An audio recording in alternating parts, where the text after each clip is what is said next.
حقیقت میں آنا چاہیے اور کنویں سے نکل کر کھلی فضا میں آنا چاہیے۔ اس وقت ہمارے سامنے زاہد الراشدی صاحب کی ویب سائٹ کا ایک پیج ہے، قومی و ملی تحریکات میں اہل تشیع کی شمولیت۔ اب آپ کے سامنے ہے دوسرا پیج اسی ان کے مقالے کا۔ تو یہاں پر یہ ڈسکس کر رہے ہیں کہ پاکستان میں ہمیشہ شیعہ مختلف اسلامی تحریکوں میں ساتھ رہے، تو کیوں ساتھ رہے، پہلا موضوع، اور پھر وہ اپنے والد اور اپنا نظریہ بیان کرتے ہیں شیعوں کے بارے میں۔ تو پہلا جو موضوع ہے کہ جو ہم نے ایرو لگایا ہے اس کو آپ پڑھ سکتے ہیں، لیکن ہم وہاں سے شروع کرتے ہیں جہاں سے ہم نے ریڈ ہائی لائٹ کیا ہے۔ قیام پاکستان کے بعد سے اب تک جو روایت اور تسلسل چلا آ رہا ہے وہ بدستور قائم ہے۔ اب یہ کیوں قائم ہے تو ارشاد فرماتے ہیں، اور یہ دراصل سیکولر حلقوں کے اس اعتراض یا الزام کا عملی جواب ہے کہ پاکستان کے اسلامی تشخص ملک میں اسلام اور شریعت کی حکمرانی کے بارے میں ملک کے مذہبی مکاتب فکر پوری طرح متفق ہیں، اور پاکستان میں نفاذ اسلام فرقہ وارانہ مسئلہ نہیں بلکہ متفقہ قومی مسئلہ ہے۔ تو یہاں پر یہ خود واضح فرما رہے ہیں کہ یہ جو شیعوں کو انہوں نے ساتھ رکھا ہے، یہ سیکولر لوگوں کو ایک طرح سے بے وقوف بنانے کے لیے اور یہ بتانے کے لیے کہ سب ساتھ ہیں۔ کس کے لیے؟ اسلامی نظام کے لیے۔ لیکن کون سا اسلامی نظام جس میں دیوبندی بریلویوں کو کافر سمجھیں، بریلوی دیوبندیوں کو کافر سمجھیں، یہ دونوں اہل حدیث کو کافر سمجھیں، اہل حدیث ان دونوں کو کافر سمجھیں، اور یہ تینوں شیعوں کو کافر سمجھیں۔ اب اس ہمارے مدرسے کے سادہ لوح افراد کی خدمت میں عرض ہے کہ اگلے ہی پیراگراف میں مولانا موصوف زاہد الراشدی صاحب ارشاد فرماتے ہیں، اور یہ کہیں سے ہم لائے نہیں ہیں کہ کہا جائے کہ یہ کسی خیالی بات کو ہم بیان کر رہے ہیں، بلکہ وہ خود فرماتے ہیں۔ ایک موقع پر بعض دوستوں نے یہ سوال کیا کہ ہمارے والد محترم امام اہل سنت حضرت مولانا محمد سرفراز خان صفدر کا موقف اور طرز عمل کیا تھا، خصوصاً اس پس منظر میں کہ انہوں نے اثنا عشری اہل تشیع کی تکفیر پر ارشاد الشیعہ کے نام سے کتاب بھی لکھی تھی۔ اب زاہد الراشدی صاحب اپنا نظریہ بیان فرماتے ہیں، میں نے گزارش کی کہ انہوں نے ارشاد الشیعہ تصنیف فرمائی، اور اس میں انہوں نے جو موقف اختیار کیا ہے وہ صرف ان کا موقف نہیں بلکہ وہ تو اہل سنت کا موقف ہے، اور خود ہمارا موقف بھی اثنا عشری اہل تشیع کی حد تک یہی ہے۔ وہ کیا ہے تو وہ بیان کر چکے کہ اہل تشیع کی تکفیر۔ اب یہاں پر جو ہمارے سادہ لو یہ درویش صفت افراد اپنی خانقاہ کو پوری دنیا سمجھ رہے ہیں، انہیں جان لینا چاہیے کہ اتحاد یہ نہیں ہے کسی کو آپ نماز کے لیے آگے کھڑا کر دیں۔ آپ یہ بھی تو دیکھیں کہ جن کی اقتداء میں آپ نماز پڑھ رہے ہیں، وہ کہ اہل سنت کی اقتداء میں نماز ہو سکتی ہے، لیکن آپ یہ تو دیکھیں کہ وہ آپ کو کیا کہہ رہے ہیں، آپ کے بارے میں کیا عقیدہ رکھتے ہیں اور آپ کو کیا سمجھ رہے ہیں۔ اب آپ کے سامنے ارشاد الشیعہ حضرت مولانا محمد سرفراز خان صفدر صاحب کی کہ جو ان کے والد ماجد تھے۔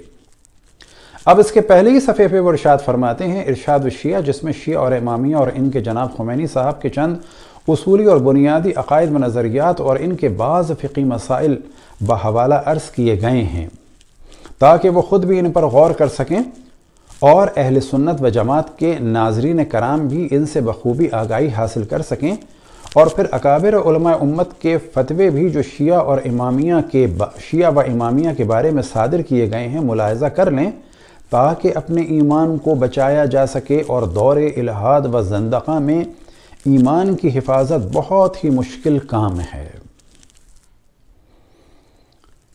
صفحہ نمبر 91 میں ابھی فرماتے ہیں، رافضیوں کے نائب الامام جناب خمینی صاحب کی راگنی، یہ ہیڈنگ ہے۔ پھر ارشاد فرماتے ہیں، خود جناب خمینی صاحب و ایرانی شیعہ اور ان کے حاشیہ برداروں کا یہ باطل خیال ہے کہ خمینی صاحب ان کے غائب اور منتظر امام مہدی کے نائب ہیں، اور اس کا ظاہری سبب یہ ہے کہ ایران کا چند روزہ اقتدار ان کے ہاتھ میں ہے، اور اس گروہ کا یہ مزعوم و مذموم ارادہ ہے کہ وہ اقتدار کے بلبوتے پر حرمین شریفین پر قابض ہوگا۔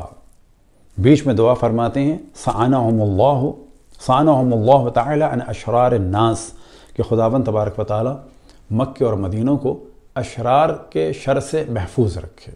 تو کیا مراد ہے ان کی اشرار اور ان کے شر سے؟ تو یہ آپ بخوبی واقف ہیں۔ پھر اس کے بعد فرماتے ہیں پیج نمبر 206 پہ، جن حضرات پر شیعہ اور روافظ کے عقائد و نظریات منکشف ہوئے، انہوں نے ان کی تکفیر میں کوئی تعامل نہیں کیا۔ حضرت مجدد الفسانی خاصی بحث کے بعد فرماتے ہیں کہ شیعہ کو کافر ٹھہرانا احادیث صحیحہ کے مطابق اور طریقہ سلف کے موافق ہے۔ ہاں، طریقہ سلف تو یہی تھا کہ اختلاف ہوا، جناب مالک ابن نویرہ سے بیوی کی عزت لوٹ دی، انہیں کافر قرار دے دیا، صحابی رسول کو کافر کر دیا، اور خاتم الاصحاب جناب حضرت ابو طفیل کو بھی کافر کہہ دیا، رافضی کہہ دیا، غالی کہہ دیا۔ آخر ابتدا یہ ہے اور انتہا کیا ہے؟ قائرین کرام، ہم نے بحمد للہ تعالی نہایت اختصار کے ساتھ شیعہ و امامیہ کے بعض اہم بنیادی عقائد اور اصولی نظریات اور کچھ فقہی مسائل بحوالہ عرض کر دیے ہیں، جن کا سمجھنا ہر مسلمان کا فریضہ ہے تاکہ اپنے ایمان، اعمال صالحہ اور اخلاق حسنہ کی حفاظت کی جا سکے۔ اس وقت اسلامی انقلاب کے نام سے جو طوفان بدتمیزی خمینی صاحب و ایران کی طرف سے اٹھ رہا ہے، جس کو دین سے ناواقف اور بے خبر صحافی مزے لے کر شائع کر رہے ہیں، وہ کسی طرح بھی نظر انداز کرنے کے قابل نہیں۔ علمی طور پر ان کی خوب تردید اور سرکوبی ہونی چاہیے، تاکہ اس دور زندقہ و الحاد میں، جس میں ہر طرف سے بے دینی کی برسات برس رہی ہے، مسلمانوں کا ایمان محفوظ رہے۔ جس سمت خمینی صاحب اور ان کے چیلے امت کی کشتی لے جا رہے ہیں، وہ ہلاکت، بربادی کا راستہ ہے، رشد و ہدایت کا ہرگز نہیں ہے۔ یہاں پر لفظ خوف غلط تھا، اسے ہم نے خوب پڑھا ہے اور وہی صحیح ہے۔ اب سرفراز خان صفدر صاحب شاگرد تھے مولانا حسین مدنی صاحب کے، اور یہ وہ مولانا حسین مدنی صاحب ہیں کہ جنہوں نے پاکستان کی مخالفت کی، پاکستان کے قائد اعظم کی مخالفت کی، اور پاکستان بنانے والی تنظیم مسلم لیگ کی مخالفت کی، اور اس مخالفت کا اظہار مختلف طریقوں سے انہوں نے کیا۔ کبھی قائد اعظم کی زوجہ کی توہین کی، کبھی ان کی توہین کی، کبھی کانگریس کی، کبھی انہوں نے مسلم لیگ کی توہین کی، اور اپنے آپ کو سیکولر ظاہر کر کے کانگریس میں رہے۔ انہوں نے 1938 میں مسلم لیگ میں اختلاف ڈالنے کے لیے، اور ان سے پہلے عبدالشکور یہ کام کر چکے تھے 19ویں صدی کی ابتدا میں، اور وہ یہ تھا کہ عاشور کے جلوس کو ڈسٹرب کیا جائے، لہٰذا مد صحابہ کا نام دیا، جبکہ وہاں پر بنو امیہ خصوصاً مروان اور یزید اور دشمنان اہل بیت کی حمایت میں نعرے لگائے گئے، تو شیعوں نے ریئیکشن ظاہر کیا۔ یہ سب کچھ ہو رہا تھا تاکہ مسلم لیگ میں جو شیعہ سنی متحد ہیں وہ سلسلہ ختم ہو جائے۔ لیکن کل بھی مسلمانوں نے عموماً فتنہ انگیز مولویوں کو پہچان کر کبھی اہمیت نہیں دی، اور آج بھی الحمدللہ اکثریت مسلمانوں کی جانتی ہے کہ ایک بڑی تعداد ملا یا ملا نماؤں کی صرف فتنہ کرنا جانتی ہے، اور اس کی ایک واضح دلیل ہے کہ دنیا میں جتنی بھی دہشت گرد تنظیمیں ہیں ان کا تعلق اسی دیوبندی مکتب فکر سے ہے، اور یہ کوئی چھپی ہوئی چیز نہیں ہے۔ انہی حسین مدنی صاحب کے بارے میں علامہ اقبال اپنی آخری نظم میں، جو ان کی زندگی کی آخری فارسی نظم تھی ارمغان حجاز میں، کلیات اقبال میں یہ موجود ہے، حسین مدنی کے عنوان سے فرماتے ہیں: عجم ہنوز ناداند رموز دین ورنہ، عجم اب تک دین کے رموز سے اور اسرار سے واقف نہیں ہے، ورنہ ز دیوبند حسین احمد اینچ بل عجبی است۔ اگر جانتے ہوتے تو دیوبند سے حسین احمد کہ جو عجیب و غریب شخص ہے، سرود بر سر ممبر کے ملت از وطن است، چه بی خبر ز مقام محمد عربی است، یہ بے خبر ہیں محمد عربی کی شان سے۔ بے مصطفیٰ برسان خویش را کہ دین ہمہ او است، اے حسین احمد اپنے آپ کو مصطفیٰ تک پہنچاؤ کہ دین سب کچھ وہی ہیں، یعنی رسول اللہ صلی اللہ علیہ وسلم۔ اگر بے اون نہ رسیدی تمام بو لہبیس، اور اگر تم رسول اللہ صلی اللہ علیہ وسلم سے آشنا نہیں ہوئے، ان تک اپنے آپ کو نہیں پہنچایا، تو پھر تم بو لہبی ہو، یعنی ابو لہب کے تمہارے نظریات ہیں۔ اب سرفراز خان صفدر صاحب کی پریشانیوں میں سے ایک پریشانی کیا تھی؟ سوات کی صورتحال اور علماء کا اجلاس۔ والد محترم حضرت مولانا محمد سرفراز خان صفدر کے آخری ایام میں انہیں سب سے زیادہ پریشانی سوات کی صورتحال کے بارے میں تھی۔ میں جب بھی حاضر ہوتا وہ سوات اور مالاکنڈ ڈویژن کے حالات کے بارے میں دریافت کرتے تھے اور دیگر حضرات سے بھی پوچھتے تھے۔ میں نے کئی بار انہیں سوات اور اس خطے کے حالات سن کر روتے دیکھا۔ مجاہدین کے ساتھ انہیں ہمدردی تھی۔ سوات میں کیا ہوا، مالاکنڈ میں کیا ہوا، وزیرستان میں کیا ہوا، تو آپ جانتے ہیں کہ فوجیوں کے سروں کو کاٹ کے فٹ بال کھیلی گئی۔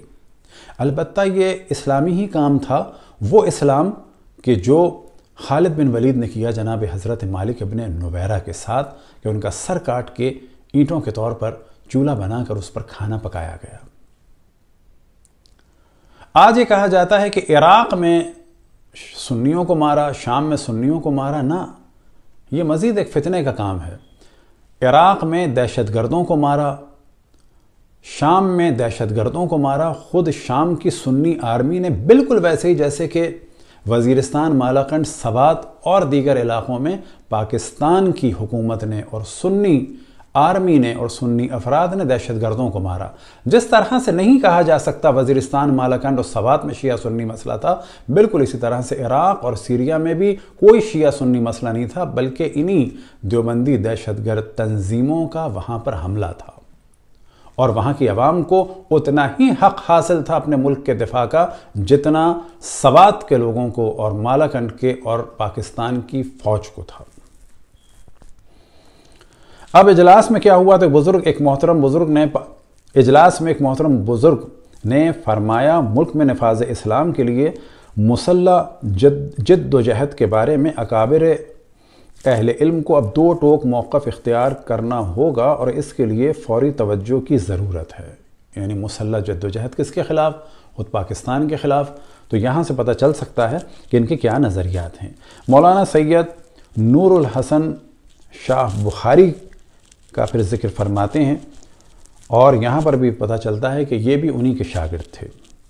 ان کی کیا خدمات ہیں؟ تو ان کی خدمات میں سے خدمت ہے مولانا مرحوم کی زندگی کے اہم کارناموں میں مذہب اہل سنت کی تقریر و تصنیفی خدمات کے علاوہ تنظیم عمل اہل سنت و جماعت پاکستان کا قیام اور تنظیم بھی ہے۔ انہوں نے حضرت علامہ دوست محمد قریشی نور اللہ مرقدہ اور حضرت مولانا عبدالستار توسوی کے ساتھ مل کر رفض و بدعت کی روک تھام اور اہل سنت کی بیداری کے لیے تنظیم اہل سنت کے پلیٹ فارم پر جو شبانہ روز محنت کی، وہ پاکستان کی دینی تاریخ کا ایک روشن باب ہے۔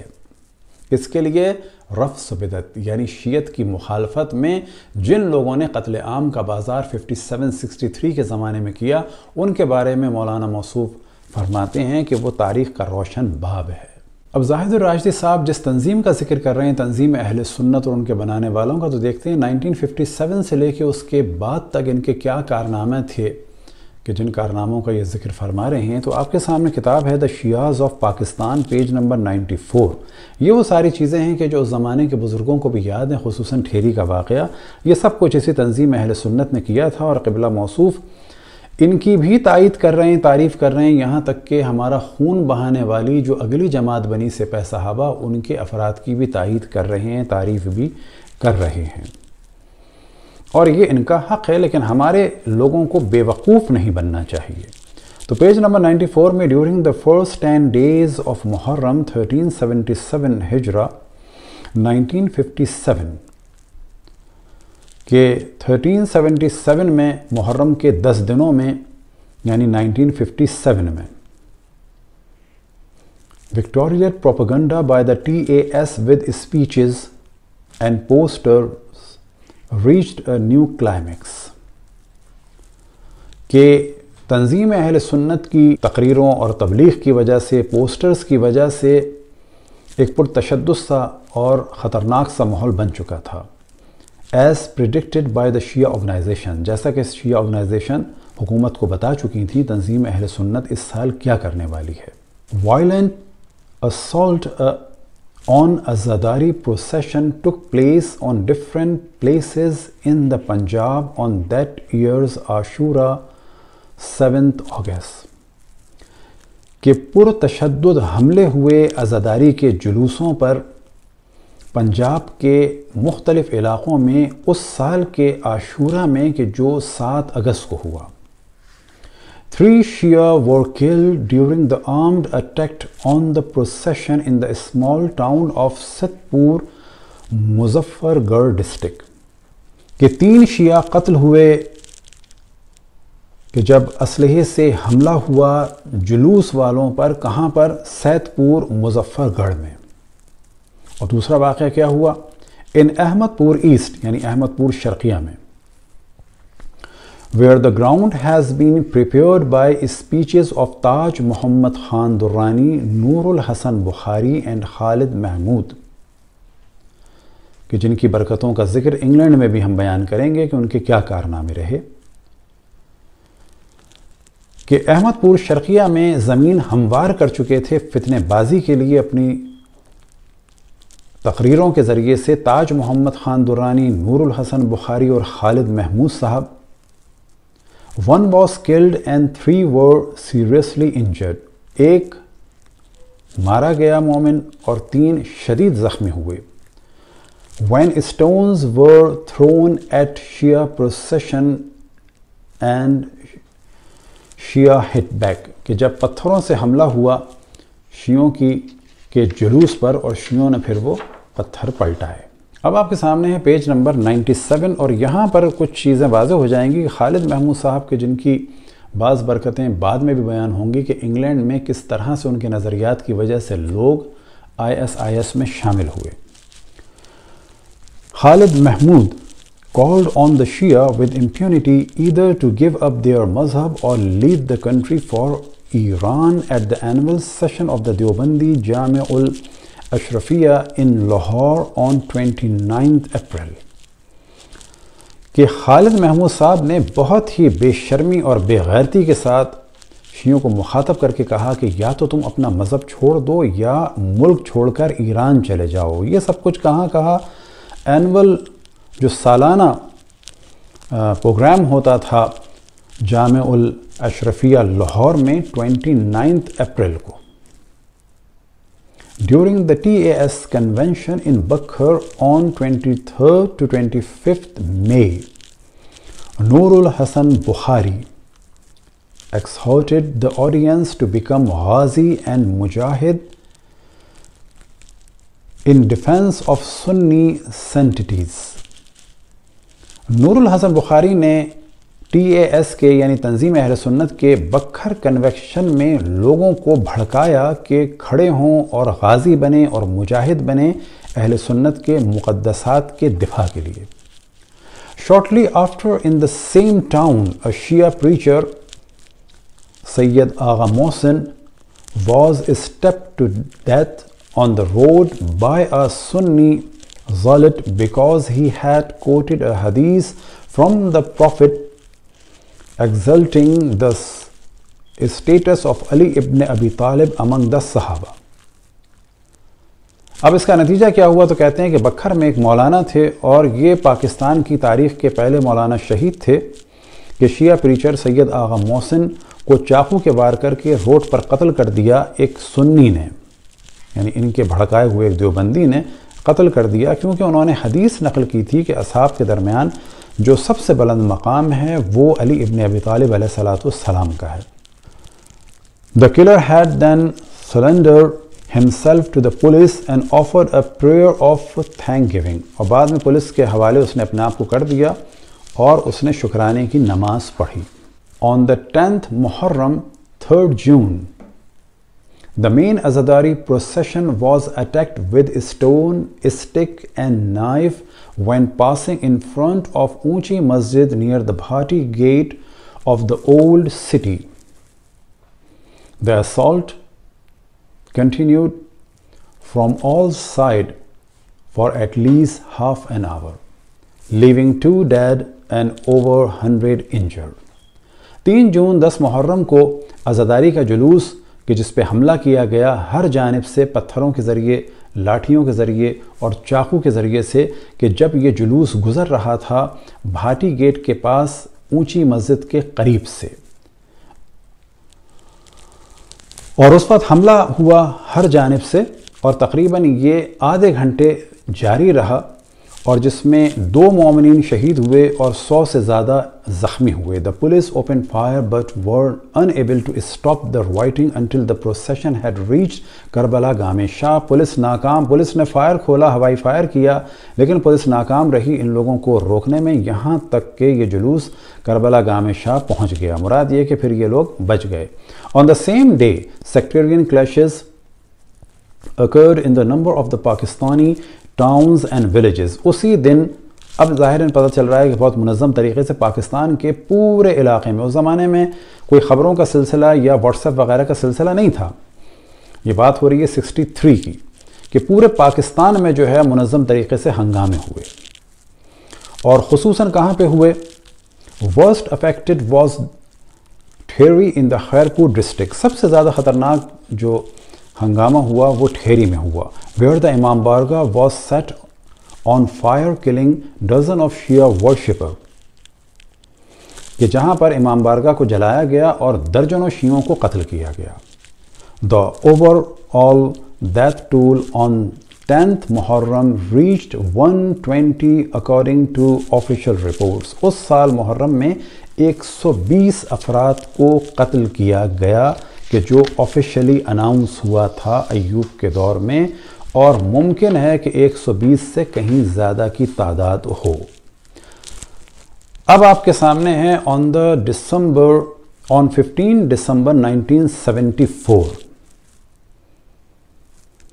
محرم 1395 ہجری 14 جنوری to 12 فیبری 1975 triggered sectarian clashes in Karachi, Gilgit, Lahore, Chakwal and some other places of the Punjab۔ یہ اختلافات اور ہنگامے کے شعلے بھڑکے کراچی، گلگت، لاہور، چکوال میں اور پنجاب کے مختلف علاقوں میں۔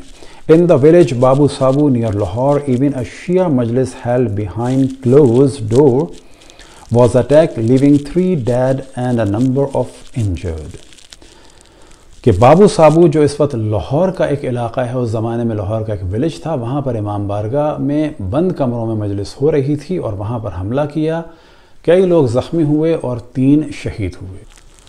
اب آپ کے سامنے ہے مولانا عبدالستار تونسوی کے بارے میں ان کا ایک مقالہ، اور اس میں کچھ نام ہیں: مولانا عبدالستار تونسوی، حضرت مولانا دوست محمد قریشی، خالد محمود مدہ ذلہ، اور پھر ارشاد فرماتے ہیں حضرت مولانا عبدالستار تونسوی کے 3 بڑے محاذ تھے۔ وہ اہل سنت اور اہل تشیع کے درمیان اختلافی مسائل پر مباحثے کے لیے اپنے وقت کے سب سے بڑے سنی مناظر، اور انہوں نے اسی محاذ پر بڑے بڑے مارکے سر کیے۔ وہ پبلک جلسوں میں ناموس صحابہ اور عقائد اہل سنت کے اس بات و دفاع میں ایک کامیاب خطیب تھے، جن کے محققانہ خطبات ہزاروں لوگوں کی ہدایت کا ذریعہ بنے، اور دینی مدارس کے اساتذہ اور طلباء کو سنی شیعہ تنازعات پر مناظرے کی تیاری کروانا، سنی کاس کے لیے محنت کرنے کی تربیت دینا ان کا خصوصی مشغلہ تھا۔ اب جن لوگوں کے انہوں نے نام لیے تو حق یہ ہے کہ ان لوگوں کا طوفان اور ان لوگوں کا شر اگر کسی نے روکا تھا، وہ روکا تھا اس زمانے کے مبلغین نے، اور خصوصاً مبلغ اعظم مولانا محمد اسماعیل دیوبندی صاحب نے، اور ان کی اس وقت کتاب آپ کے سامنے ہے فتوحات شیعہ، اور اس میں آپ دیکھ سکتے ہیں کہ موضوع اول خلافت خلفائے ثلاثہ، مناظر اہل سنت کون ہیں؟ مولوی محمد صدیق صاحب ٹانلیہ والا، اور معین مناظرہ کون ہیں؟ مولوی دوست محمد صاحب قریشی، اور شیعہ مناظر کون ہیں؟ مبلغ اعظم مولانا محمد اسماعیل صاحب۔ دوسرا صفحہ آپ کے سامنے ہے کہ جس میں شیعہ مناظر کے جو نام آتے ہیں: مولانا محمد اسماعیل صاحب آف لائل پور، مولانا محمد حسین صاحب پرنسپل دار علوم محمدیہ سرگودا، مولانا سید خادم حسین بخاری، عمدۃ الواعظین سید محبوب علی شاہ ہمدانی اور راقم الحروف، اور مولوی ناصر حسین صاحب شاگرد مبلغ اعظم۔ اور ان کے مقابلے میں کون ہیں کہ جو آئے ہیں مولوی عبدالستار تونسوی، پروفیسر خالد محمود، تو یہاں سے پتہ چلا، اور پھر مولوی منظور احمد چنیوٹ۔ آج اس طرح سے لاہور کے مدرسے میں کہہ دیا جاتا ہے کہ پرانے علماء نے کیا کام کیا، تو ہم جواب دیں کہ انہوں نے ہی یہ اتنی بڑی تعداد کو اہل بیت علیہ السلام کی جانب دعوت دی، اور ان لوگوں نے مذہب حق اہل بیت علیہ السلام قبول کیا۔ اب ہماری گزارش ہے ان لاہور کے مدرسے والوں سے کہ کم سے کم اس کتاب کا جواب دیں، اور آپ کا دعویٰ ہے نظام امامت لانا، تو آپ امامت مولا امیر المؤمنین علیہ السلام کو پہلے ثابت کریں، 12 ائمہ علیہ السلام کی امامت کو ثابت کریں۔ اسی طرح امامت کے موضوع پہ جو کتابیں ہیں ابقات الانوار و غدیر کو، ان کو چھاپیں۔ یہ کیا وجہ ہے کہ نظام امامت کی بات کی جاتی ہے لیکن امامت مولا امیر المؤمنین علیہ السلام کو ثابت کرنے میں بہت سستی کی جاتی ہے؟ اب آپ کے سامنے ہے مولانا حق نواز جھنگوی شہید کے بارے میں یہ کیا فرما رہے ہیں۔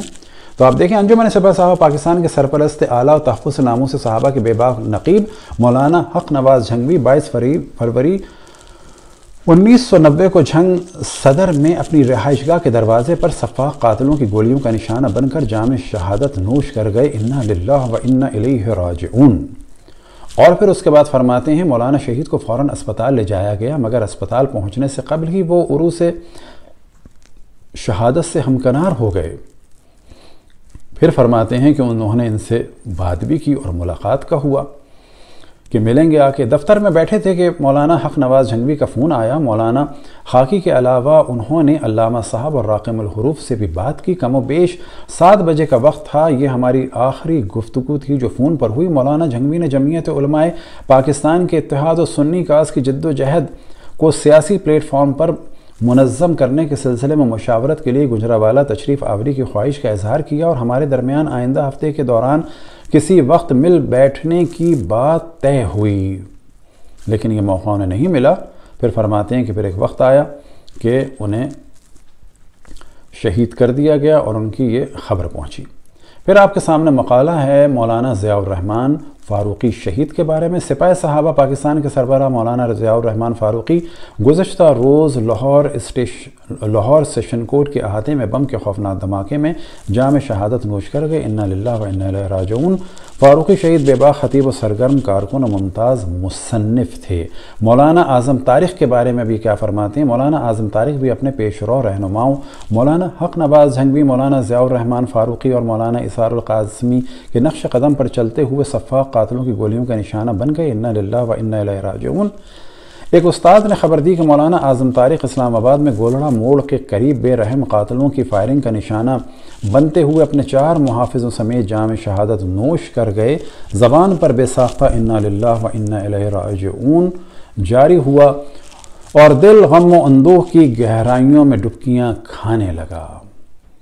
اب فرماتے ہیں کہ ایک ملاقات کا سلسلہ ان کا جب ہوا، تنہائی ہوتے ہی انہوں نے 2 باتوں کے بارے میں مشورے کے طور پر استفسار کیا۔ پہلی بات یہ کہ انہوں نے سیاسی طور پر جو راستہ اختیار کیا ہے اس کے بارے میں میری رائے پوچھی۔ ان کا کہنا تھا کہ پنجاب کے حوالے سے ہمارے لیے الگ سیاسی راستہ اختیار کرنا ضروری ہے۔ میں نے کہا کہ وہ اگر مجلس عمل و جمعیت علماء اسلام سے ہٹ کر پنجاب کے حالات کے پیش نظر ایک الگ سیاسی راستے کو ضروری سمجھتے ہیں تو اس کی اہمیت سے انکار نہیں کیا جا سکتا۔ یعنی یہ تنظیمیں تھیں تو ان کے ساتھ، لیکن ظاہر یہ کر رہی تھیں ہم ساتھ نہیں ہیں، اور یہ فرماتے ہیں کہ ہم ایک الگ جماعت بنا کر سیاسی کام کو انجام دیں۔ دوسری بات جو تھی وہ تھی اپنے نوجوانوں کی تربیت، اور اس میں مولانا زاہد الراجدی صاحب فرماتے ہیں کہ میں نے ان کو کافی چیزوں کے بارے میں آشنا کیا۔ مثال کے طور پر سنی شیعہ مسئلے کو ہی لے لیں، مجھے اس محاذ کی اہمیت کا انکار نہیں، اس محاذ کی اہمیت کا انکار نہیں۔ کون سا محاذ؟ کہ جس میں سپاہ صحابہ نے ہمارے ہزاروں افراد کو قتل کر دیا، بلکہ سنی شیعہ کشمکش کی ایک پوری تاریخ ہے اور طویل تاریخی پس منظر ہے، جس میں اس محاذ کی قیادت اور کارکنوں کا پوری طرح آگاہ ہونا ضروری ہے۔ ان کے ذہنوں میں صرف عقائد کے فرق کا واضح ہو جانا کافی نہیں، بلکہ اسی طرح یہ بھی لازمی ضرورت ہے کہ ہماری ملی تاریخ میں اہم مواقع پر اہل تشیع نے جو کردار ادا کیا اس سے واقف ہوں۔ اس وقت دنیا اسلام میں اہل تشیع کی جو تحریکات کام کر رہی ہیں ان سے پوری طرح آگاہی اور عالم اسلام کے بارے میں اہل تشیع کی عالمی قیادت کا اس وقت جو ایجنڈا ہے اس کا علم ہو۔ ان امور سے کما حق و آگاہی کے بغیر اس محاذ پر کوئی بھی کام مؤثر اور نتیجہ خیز ثابت نہیں ہوگا، بلکہ فائدے کی بجائے نقصان کا احتمال زیادہ ہے۔ یہ جو سب کچھ آشنائی کے لیے فرما رہے ہیں، یہ اس محاذ آرائی میں کامیابی کے لیے نصیحت فرما رہے ہیں کہ آپ جانیں کہ شیعہ اس وقت دنیا میں کیا کر رہے ہیں، کیا نہیں کر رہے ہیں، تاکہ آپ اچھی طریقے سے سازش کر سکیں، اچھی طریقے سے نقصان پہنچا سکیں۔ اگلی جو ہم نے ہائی لائٹ کی ہے اس میں آپ دیکھ سکتے ہیں، اس کو پاز کر کے آپ پورا پڑھیں کیونکہ ہم صرف خاص چیزیں بیان کر رہے ہیں۔ مولانا اعظم طارق شہید نے جس انداز سے زندگی بسر کی اور ایک مشن کو زندگی کا مقصد بنا کر اس کے لیے جو قربانیاں دیں وہ بلا شبہ عظیمت و استقامت کی تاریخ کا ایک اہم حصہ ہیں۔ یعنی اعظم طارق نے کہ جو قتل عام کیا اور اس میں استقامت کی تو وہ بڑی بے مثال چیز ہے، تاریخ کا ایک اہم حصہ ہے شیعوں کا قتل عام۔ اب سپاہ صحابہ کے ایک اور فرد کے بارے میں علامہ علی شیر حیدری کے بارے میں فرماتے ہیں، علامہ علی شیر حیدری کو شہید کر دیا گیا، انا للہ و انا الیہ راجعون۔ وہ تحفظ ناموس صحابہ اور اہل سنت کے عقائد و حقوق کے دفاع کے محاذ کے ایک اہم رہنما تھے۔ اب یہ یہاں پر رازی کا ایک قول بیان کرتے ہیں، جب تم کسی شخص کو دیکھو کہ وہ صحابہ کرام میں سے کسی کی توہین و تنقیص کر رہا ہے تو سمجھ لو کہ وہ زندیق ہے، اس لیے کہ صحابہ کرام قرآن کریم کے نزول اور جناب رسول اللہ صلی اللہ علیہ وسلم کی سنتوں کے گواہ ہیں، اور گواہوں کو مجروح کرنے والے دراصل دین کا اعتماد ختم کرنا چاہتے ہیں۔ سوال یہ پیدا ہوتا ہے کہ پس وہ لوگ کہ جو مولا علی سے جنگ کر رہے تھے، مولا علی کی تنقیص کر رہے تھے، جناب مالک بن نویرہ کو قتل کر دیا، جناب حجر بن ادے کو قتل کر دیا، جناب عمرو بن حمق خضائی کو قتل کر دیا، جناب عمار کو قتل کر دیا، کیا وہ زندیق نہیں تھے؟ اب یہاں پر زاہد الراشدی صاحب گلگت بلتستان صوبہ چند سنجیدہ خدشات و تحفظات، یعنی گلگت اور بلتستان اگر صوبہ بن جائے تو ان کو کچھ خدشات بھی ہیں، تحفظات بھی ہیں۔ اب کیا فرماتے ہیں یہاں پر؟ بلتستان کے مطالعاتی دورے کے بارے میں کچھ گزارشات ایک گزشتہ کالم میں پیش کر چکا ہوں۔ یہ علاقہ شیعہ سنی کشیدگی کے حوالے سے بہت حساس ہے، کبھی شیعوں نے وہاں کچھ نہیں کیا، آپ لوگوں نے لشکر کشی کر کے وہاں پر ماحول کو خراب کیا۔ اہل سنت کی مجموعی آبادی 27% بیان کی جاتی ہے، جبکہ ایسا نہیں ہے۔ اس وقت آزاد کشمیر میں سردار عبدالقیوم خان کی حکومت تھی اور جمعیت علماء اسلام کی طرف سے 3 رہنماؤں کا وفد اسلام آباد کے کشمیر ہاؤس میں سردار عبدالقیوم خان سے ملا۔ اس وفد میں حضرت مولانا عبدالحکیم ہزاروی اور حضرت مولانا قاضی عبداللطیف آف کلاچی اور راقم الحروف بھی شامل تھا۔ میں نے سردار صاحب محترم سے عرض کیا کہ اس خطے کے الگ صوبے بننے سے مسئلہ کشمیر کو نقصان پہنچے گا۔ سردار صاحب نے اس سے اتفاق کرتے ہوئے کہا کہ اس کو رکوانے کی کوشش کر رہے ہیں، چنانچہ ہم نے بھی جمعیت علماء اسلام کی طرف سے ان کی اس کوشش کی بھرپور حمایت کا اعلان کیا۔ یعنی یہاں پر جا کے انہوں نے صرف اس وجہ سے کہ وہاں پر شیعہ زیادہ ہیں، سردار عبدالقیوم کو ایک طرح سے غلط مشورہ دیا کہ کشمیر کا اس کو نقصان ہوگا، جبکہ کوئی ایسا مسئلہ نہیں تھا۔ اصل وجہ کیا تھی تو یہ فرماتے ہیں خود ہی اگلے صفحے میں، اہل سنت کی مذہبی قیادت بھی اس حوالے سے تحفظات رکھتی تھی کہ ایک مستقل صوبہ بننے کے بعد بہرحال یہ شیعہ اکثریت کا صوبہ ہوگا اور اس کے ملک بھر کے فرقہ وارانہ سیاست پہ گہرے اور دور رس اثرات ہو سکتے ہیں۔ افغانستان جب قبلہ موصوف تشریف لے گئے، امیر المؤمنین ملا عمر سے ملاقات۔ اب یہ کس سلسلے میں ملاقات ہے؟ تاریخی ورثے کو برباد کرنے کے لیے یہ ایک گرین سگنل دینے کے لیے گئے تھے۔ تو یہاں پر آپ دیکھیں کہ امیر المؤمنین کہہ رہے ہیں، یہ پورا ایک مستقل موضوع ہے کہ اہل سنت میں خلافت دہشت گردی کے ذریعے سے، قتل عام کے ذریعے سے، تلوار کے ذریعے سے قائم ہو جاتی ہے، اور اسے کلامی اعتبار سے کہا جاتا ہے بالقہر والغلبہ۔ اور کس کے ذریعے سے؟ سیف کے ذریعے سے، کہ امام اور خلیفہ بن جاتا ہے قتل عام کے ذریعے سے، تلوار کے ذریعے سے، قہر اور غلبے کے ذریعے سے، اور اسے پھر امیر المومنین کہا جا سکتا ہے۔ لہٰذا یہ ایک ادنا سے اپنے ایک شاگرد کے درجے سے بھی کم فرد کو ملا عمر کو امیر المومنین کہہ رہے ہیں، کیونکہ یہ ان کا فقہی مسئلہ ہے کہ کوئی دہشت گرد بھی اگر پاور حاصل کر لے تو امیر المومنین بن جائے گا۔ تو یہاں پر جب سوال ہوا اس تاریخی ورثے اور مجسموں کے بارے میں تو یہ فرماتے ہیں میں نے عرض کیا کہ ہاں ہم بھی اسی سلسلے میں آئے ہیں، یعنی ان مجسموں کے بارے میں ڈسکس کرنے، لیکن ہماری گزارش یہ ہے کہ یہ کام شروع کر دیا ہے تو اب پیچھے ہٹنا درست نہیں، یعنی فوراً اس کام کو کر دیں۔ بس کہا جا سکتا ہے کہ آج جو اتنا روشن فکر سمجھا جا رہا ہے جناب زاہد الراشدی صاحب کو، تو یہ ایک بین الاقوامی جو ورثہ تھا، ہیریٹیج تھا، اس کو بھی نقصان پہنچانے کے لیے قبلہ موصوفی تشریف لے گئے تھے۔ آخر میں یہ تعزیت نامہ بیان کرتے ہیں علامہ ڈاکٹر خالد محمود صاحب کا۔ ان کی چیزیں گزر چکی کہ انہوں نے لاہور میں یا اپنے زمانے میں پنجاب میں کیا فتنہ کیا، کس طرح سے امام بارگاہوں پہ حملہ کرایا، اور جب یہ 74 میں انگلینڈ چلے گئے مانچسٹر، تو وہاں پر انہوں نے کیا کام انجام دیے۔ تو آپ کے سامنے ایک پہلی بات تو یہ کہ جو ان کا سینٹر ہے وہ لانگ سائٹ مانچسٹر میں ہے، اور وہاں سے 2 لڑکیاں اپنی عزتیں لٹوانے کے لیے اور اجتماعی زنا کے لیے اور جہاد النکاح کے لیے یا جہاد الزنا کے لیے یہ خوا لڑکیاں گئی تھیں انگلینڈ سے IS والوں کے پاس، جو خود دہشت گرد تو تھے ہی لیکن دیوبندی مکتب فکر کے تھے۔ تو یہ لڑکیاں بھی انہی کے علاقے کی تھیں اور انہی کی برکات کا یہ ایک ثمرہ تھا کہ یہ 2 لڑکیاں 16 سال کی، جن میں سے ایک کا نام زہرا اور ایک کا نام جو ہے وہ سلمہ تھا۔ Zahra and her twin sister Salma are believed to have married IS fighter after fleeing to Syria۔ یہ اپنا گھر چھوڑ کے بھاگ کے گئی تھیں، اور یہ سب برکتیں ہیں۔ یاد رکھیں کہ عام لوگوں کو توجہ رکھنی چاہیے کہ یہ جو آج کل انٹرنیٹ پہ قرآن پڑھنے کا سلسلہ ہے یہ انتہائی خطرناک ہے، کیونکہ دہشت گرد اسی کے ذریعے سے گھروں میں داخل ہوتے ہیں، اور ماں باپ کو چاہیے کہ انٹرنیٹ پر قرآن نہ پڑھوائیں جب تک کہ لوگوں سے آشنا نہ ہوں، اور خود سامنے بیٹھیں اور ان کو کوئی بات نہ کرنے دیں اگر پڑھوا بھی رہے ہیں۔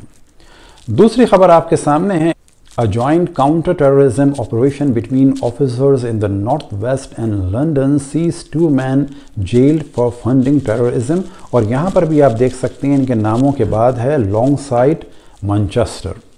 اب یہاں پر BBC نیوز کی آپ کے سامنے ہے Munir Farooqui given 4 times sentence for terror charges۔ اب یہاں پر ان لوگوں کے نام ہیں اور ساتھ میں لانگ سائٹ مانچسٹر، کہ یہ بھی ان کی برکات میں سے ایک برکت تھی۔